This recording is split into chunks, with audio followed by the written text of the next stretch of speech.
In the 1980s, Coca-Cola wasn't just selling soda. According to some reports, it may have been involved in something much darker, a corporate campaign so ruthless it allegedly helped topple the government in Bolivia. All over a fight about sugar. Let's rewind to the late 1970s. Sugar prices were skyrocketing, and Coca-Cola, which relied heavily on sugar in its classic formula, was feeling the pressure. Latin America, particularly Bolivia, offered a cheap, abundant supply. But there was a problem. Bolivia's left-leaning government under President Hernán Siles Zuazo wasn't exactly corporate-friendly. The administration had nationalized industries, supported labor unions, and pushed for higher taxes on foreign companies. Popular with the people. Not so much with multinationals. Coca-Cola didn't operate its own plants in Bolivia.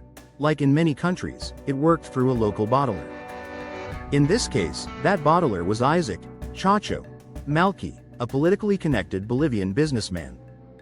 But tensions were rising. Unions at the bottling plant were demanding better pay and conditions, the company was falling behind on production, and whispers began to circulate that Coca-Cola wanted Malki out. At the same time, opposition to the government was mounting. Bolivia's military had a long history of stepping in when things got turbulent, and in 1980, that history repeated itself.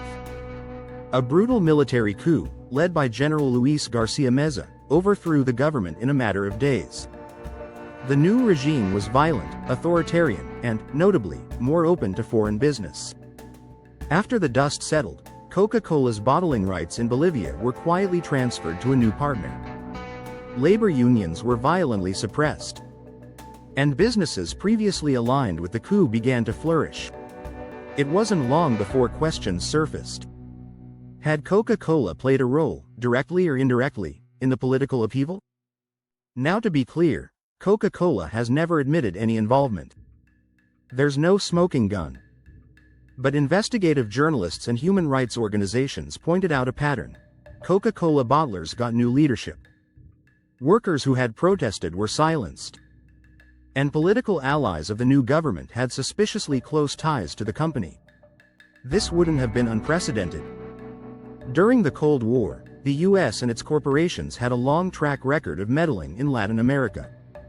United Fruit played a part in the 1954 Guatemalan coup. ITT helped fund opposition to Chile's Salvador Allende. So, was it really so unthinkable that Coca-Cola, an American icon with massive regional interests, would have pushed for regime change to protect its bottom line? Bolivia was a key market. Sugar was cheap.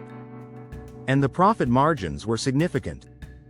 It's entirely plausible that Coca-Cola applied pressure, whether through lobbying, business influence, or backroom deals, to create a more favorable environment. The coup gave them exactly that. But the Garcia Meza regime quickly became infamous. In just over a year, it collapsed under the weight of international condemnation, drug trafficking scandals, and internal corruption. Still, the economic structure it left behind remained more open to foreign corporations. Coca-Cola's business continued to grow in the region, and no investigation ever led to charges. To this day, the allegations remain in a gray zone, not quite proven, not quite dismissed. The silence speaks volumes. The story of Coca-Cola and the Bolivian coup is a case study in how financial power can shape global events, quietly and with plausible deniability. It raises an uncomfortable question. When governments fall and regimes rise, who's really behind the curtain? And what are they drinking? Thanks for watching. If you enjoyed this dive into obscure financial history, subscribe for more. And let us know in the comments, what should we uncover next?